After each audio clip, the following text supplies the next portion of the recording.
Honeymoon ವೇಳೆ ಪತಿಯನ್ನ ಕೊಂದು ಅದಾದ ನಂತರ ಪರಾರಿಯಾಗಿದ್ದಂತಹ ನಾಪತ್ತೆಯಾಗಿದ್ದಂತಹ ಪತ್ನಿ ತನ್ನ ಪತಿಯನ್ನೇ ಕೊಂದಂತಹ ಪ್ರಕರಣ ಈಗ ಬಯಲಿಗೆ ಬಂದಿದೆ. ಹನಿಮೂನ್ ವೇಳೆ ಪತಿಯನ್ನ ಕೊಂದಿದ್ದಂತಹ ಪತ್ನಿ ಈಗ ಅರೆಸ್ಟ್ ಆಗಿದ್ದಾರೆ.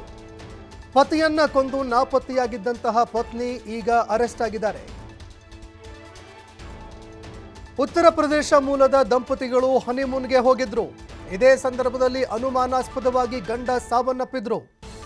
ಮೇಘಾಲಯಕ್ಕೆ ಹನಿಮೂನ್ಗೆ ಹೋಗಿದ್ದಂತಹ ಇಂದೋರ್ ದಂಪತಿ ಈ ಪ್ರಕರಣದಲ್ಲಿ ಒಂದು ದುರಂತ ತಿರುವು ಕೂಡ ಪಡೆದುಕೊಂಡಿತ್ತು.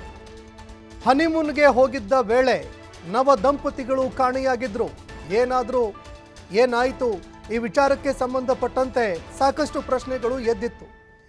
2 ದಿನಗಳ ಬಳಿಕ ಅಂದ್ರೆ 2 ದಿನ ಹುಡುಕಾಡಿದ ಬಳಿಕ ಪತಿ ರಾಜಾ ರಘುವಂಶಿ ಶವವಾಗಿ ಪತ್ತೆಯಾಗಿದ್ರು.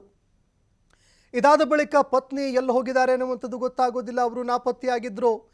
ಹನಿಮೂನ್ಗೆ ಹೋಗಿದ್ದ ವೇಳೆ ಪತಿಯನ್ನ ಕಮರಿಗೆ ತಳ್ಳಿ ಕೊಲೆ ಮಾಡಿದ್ದಾರೆ ಅನ್ನುವಂತಹ ಮಾಹಿತಿಗಳು ಲಭ್ಯವಾಗ್ತಾ ಇದೆ. ಪತಿ ಕೊಲೆ ಮಾಡಿದ್ದಕ್ಕೆ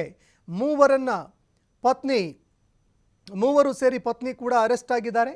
ತನ್ನ ಪತಿಯನ್ನ ಕೊಲೆ ಮಾಡೋದಕ್ಕೆ 3 ಜನರಿಗೆ ಪತ್ನಿ ಸುಪಾರಿ ಕೊಟ್ಟಿದ್ರು. ಅಕ್ರಮ ಸಂಬಂಧಕ್ಕೆ ಅಡ್ಡಿ ಆಗ್ತಾನೆ ಅಂತ ತನ್ನ ಪತಿಯನ್ನ ಕೊಲೆ ಮಾಡಿಸಿದ್ದಾರೆ. ಪತಿಯನ್ನ ಕೊಲ್ಲಲೇಬೇಕು ಅಂತ ಹನಿಮೂನ್ ಟ್ರಿಪ್ ಮಾಡ್ಕೊಂಡಿದ್ರಂತೆ. ಈ ಸಂಪೂರ್ಣ ಹನಿಮೂನ್ ಟ್ರಿಪ್ ಮಾಡ್ಕೊಂಡಿದ್ದೆ ಪತಿಯನ್ನ ಮುಗಿಸ್ಬೇಕು ಅಂತ, ಪತಿಯನ್ನ ಕೊಲ್ಲಬೇಕು ಅಂತಾನೆ ಈ ಒಂದು ಹನಿಮೂನ್ ಟ್ರಿಪ್ ಮಾಡಿದ್ರು. ಪತ್ನಿ ಸೋನಂ ಸೇರಿ 3 ಜನರನ್ನ ಇದೀಗ ಪೊಲೀಸರು ಈ ಪ್ರಕರಣಕ್ಕೆ ಸಂಬಂಧಪಟ್ಟಂತೆ ಅರೆಸ್ಟ್ ಮಾಡಿದ್ದಾರೆ. ಉತ್ತರ ಪ್ರದೇಶದ ಗಾಜಿಪುರದಲ್ಲಿ ಆರೋಪಿಗಳನ್ನು ಅರೆಸ್ಟ್ ಮಾಡಲಾಗಿದೆ.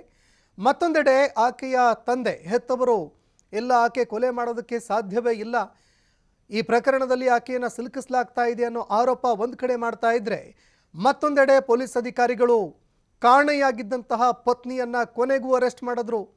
ಅರೆಸ್ಟ್ ಮಾಡಿದಂತಹ ಅಧಿಕಾರಿಗಳು ವಿಚಾರಣೆ ಮಾಡಿದಾಗ ಕಂದಕಕ್ಕೆ ನೂಕಿ ನಾವೇ ಕೊಲೆ ಮಾಡಿಸಿದ್ದು ಅಂತ ಇದೀಗ ಆಕೆಯ ಆ ವ್ಯಕ್ತಿಯ ಪತ್ನಿ ಇದೀಗ ಒಪ್ಕೊಂಡಿರುವಂಥದ್ದು.